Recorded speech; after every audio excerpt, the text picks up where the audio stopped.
Assalamualaikum warahmatullahi wabarakatuh. Perkenalkan, saya Itsna Nurfitrianti, mahasiswa PPG UNESA, jurusan Bahasa Indonesia. Hari ini saya akan melaksanakan PPL siklus 1 dengan materi teks cerpen di SMA Negeri 1 Blora kelas 11 IPA 1. Terima kasih. Assalamualaikum warahmatullahi wabarakatuh. Assalamualaikum warahmatullahi wabarakatuh. Anak-anakku kelas 11 IPA 1. Iya. Alhamdulillah kalian sudah tepat waktu untuk bergabung di Google Meet pembelajaran hari ini, hari Jumat ya, 22 Oktober 2021. Silahkan Mas Ersendo untuk dipimpin doa terlebih dahulu agar pembelajaran pagi hari ini bisa berjalan dengan lancar. Marilah teman-teman semua, sebelum kita memulai pembelajaran pada pagi hari ini, marilah kita mulai dengan doa bersama-sama agar pembelajaran hari ini dapat lancar. Berdoa menurut agama dan kepercayaan masing-masing dipersilahkan. Berdoa selesai. Bu Isna sudah mengirimkan presensi di Google Classroom, kalian nanti bisa mengisinya ya. Saya lihat kalian ini hari ini semangat semua ya.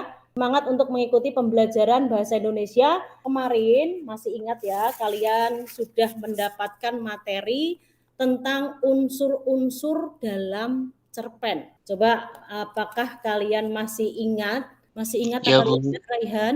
Masih, Bu. Unsur-unsur cerpen yaitu 1, tema, 2, tokoh dan penokohan, 3, kata, 4, alur, 5, amanat, 6, sudut pandang, 7, gaya bahasa. Betul sekali. Terus ada juga unsur ekstrinsik. Nah, Niha Azhara, nilai moral, nilai budaya, dan nilai agama. untuk hari ini kita akan mempelajari KKD yang selanjutnya, yaitu menganalisis. Kita akan mencoba menganalisis unsur-unsur intrinsik dan ekstrinsik dalam sebuah cerpen. Bu Isna akan menampilkan ya video terkait dengan cerpen kita.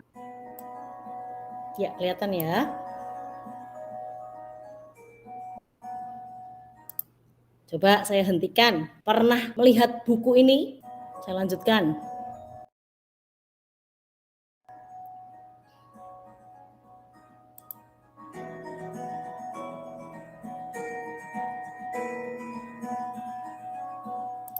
Ya, siapa ini? Ada yang tahu? Susilotur, Bu.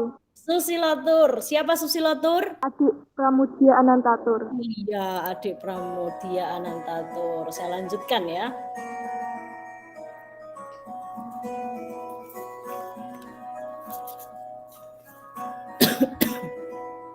Ini pada saat beliau membedah buku Dunia Samin. Nah, ini yang sudah difilmkan. Tokoh-tokoh siapakah ini? Pakai pakaian apa ini? Pakaian adat Samin ya, Bu. Pakaian adat Samin ya. Ciri khasnya memakai baju hitam-hitam. Kalau yang bapak-bapak memakai apa ini? Ersendo pakai apa ini? Iya. Kalau yang perempuan pakai jarit, pakai kebaya hitam. Tahu ya, dengan Susilotur tadi adiknya Pramudia. Pramudia itu siapa? Sastrawan dari Blora. Sastrawan lokal Blora yang luar biasa ya. Bumi Manusia juga sudah difilmkan di layar lebar ya. Nah, kembali lagi ke menganalisis ya.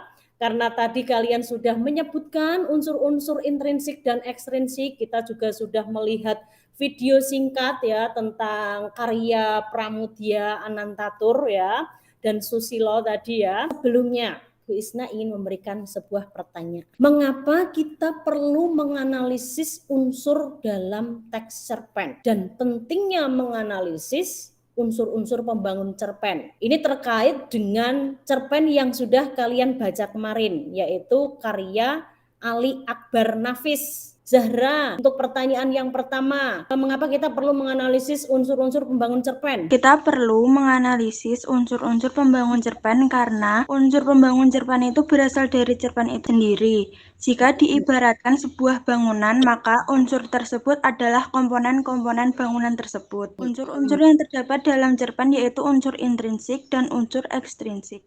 Untuk unsur intrinsik adalah tema, tokoh penokohan, alur cerita, latar, gaya bahasa, sudut pandang, dan amanat. Unsur ekstrinsik adalah nilai moral, nilai budaya, dan nilai agama. Iya, betul. Untuk peranannya coba, pentingnya kita menganalisis unsur pembangun cerpen. Apalagi kita kemarin sudah mengidentifikasi tentang cerpen robohnya Surau Kami. Ainur? Agar bisa menentukan alur dan sudut pandang penulis, agar bisa mencontoh amanat yang diberikan pada penulis. Iya, betul sekali ya. Jadi kenapa Bu Isna memberikan pertanyaan seperti ini? Karena ini nanti adalah kaitannya dengan tujuan apa yang akan kalian dapatkan dalam pembelajaran hari ini. Unsur pembangun dalam cerpen itu apa saja? Ekstrinsiknya, dilihat dari sudut pandang penulis, nilai-nilainya, apalagi berhubungan dengan cerpen yang akan kita baca. Contohnya cerpen robohnya Surau Kami. Jadi kalian mungkin di sini bisa mengomunikasikan secara langsung ya peranan dalam kehidupan sehari-hari.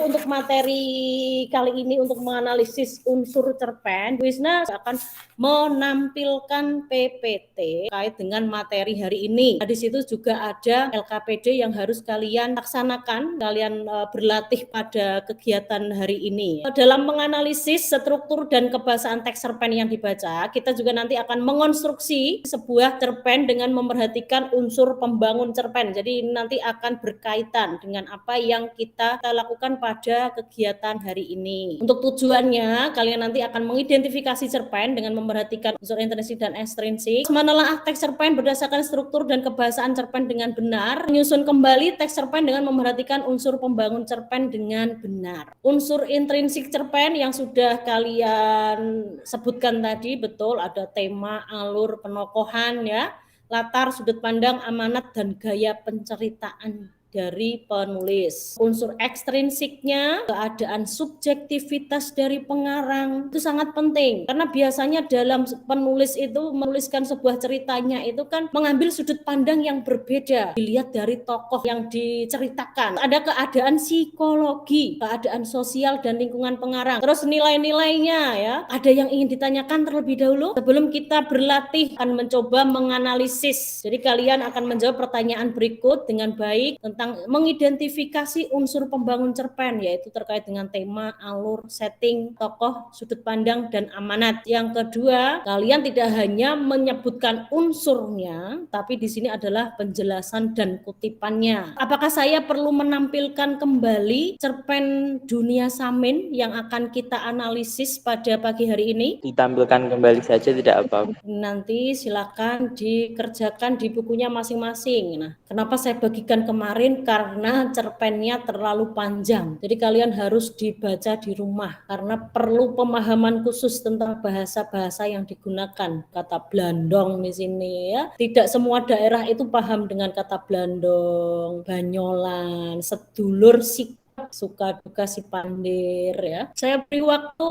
berapa menit untuk menganalisisnya? 5 menit ya. Iya, Bu. Iya, Bu.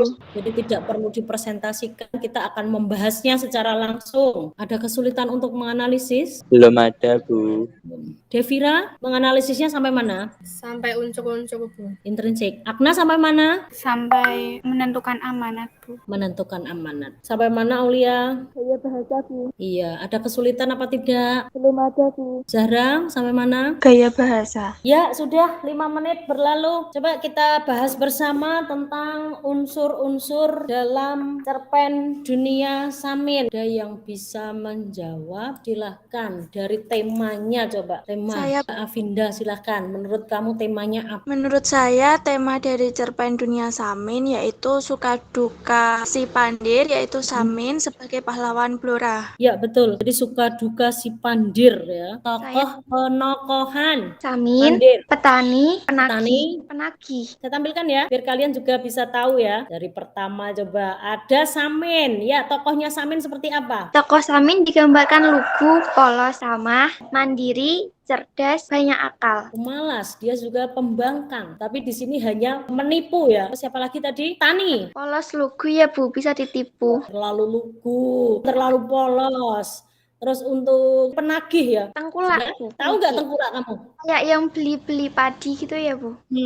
Pembeli padi, tapi dengan jumlah yang banyak. Setting coba. Latar tempatnya di mana? Blora. Devira, Samen itu di mana toh? Klopo Dhuwur enggak? Klopo Dhuwur. Terus suasananya seperti apa menurut Devira? Tegang sama ketakutan. Alurnya? Mundur. Alurnya mundur. Mundur. Dia ceritakan cerita yang sudah berlalu. Amanatnya? Untuk amanatnya, dalam dapat merehabilitasi nama Samin Surasunteiko dan para pengikutnya yang bagi sebagian kalangan masih dianggap sebagai penjahat, orang aneh, pemberontak, pengembang pajak, belandong hutan, dan sebagainya. Karena sebenarnya suku Samin adalah kelompok masyarakat yang baik atau semacam Robin Hood Jawa, seperti kata Susilo Tur ketika menilai Samin Surasunteiko. Betul, itu pesannya ya yang disampaikan Susilo itu seperti apa dengan keadaan Samin itu tadi. Gaya bahasanya coba. Tadi sudah saya berikan ini. Ada secukupnya, ada kata blandong, ada ngelencer. Nah, peot-peot bahasa-bahasa yang digunakan itu. Coba ada yang ingin menganalisis atau menelaah? Silakan Zahra. Gaya bahasa banyak menggunakan bahasa yang mencerminkan kehidupan di Blora. Jadi banyak serapan bahasa Jawa dan campuran juga.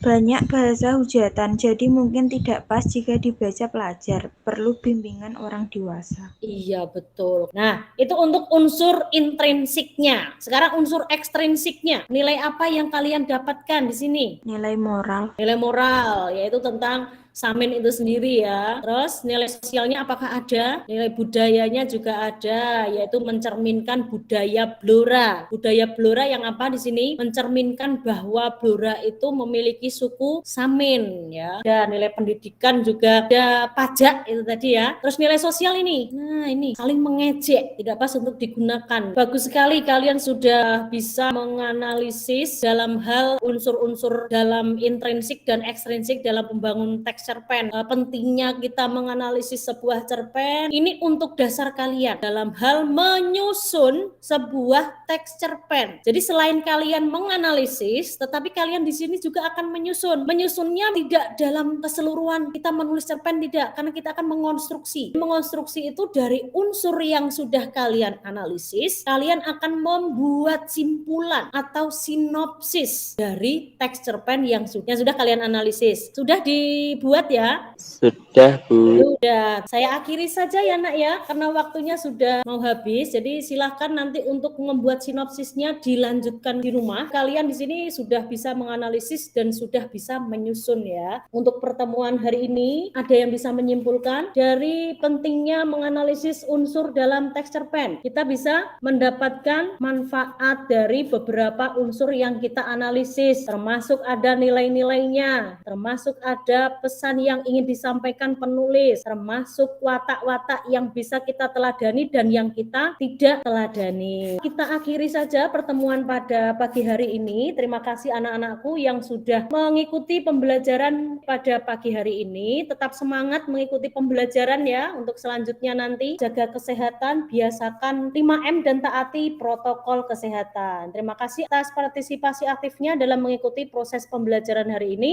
Tetap sehat, tingkatkan iman, menghindari kerumunan, dan menggunakan masker. Untuk mengakhiri pembelajaran hari ini, tolong Mas Ferdiansyah untuk memimpin doanya. Sebelum kita mengakhiri pelajaran hari ini, mari kita berdoa menurut kepercayaan masing-masing. Berdoa mulai. Berdoa selesai. Ya, terima kasih. Selamat pagi. Wassalamualaikum warahmatullahi wabarakatuh. Terima kasih anak-anak. Terima kasih Bu Isna. Iya. Waalaikumsalam warahmatullahi wabarakatuh. Waalaikumsalam warahmatullahi wabarakatuh.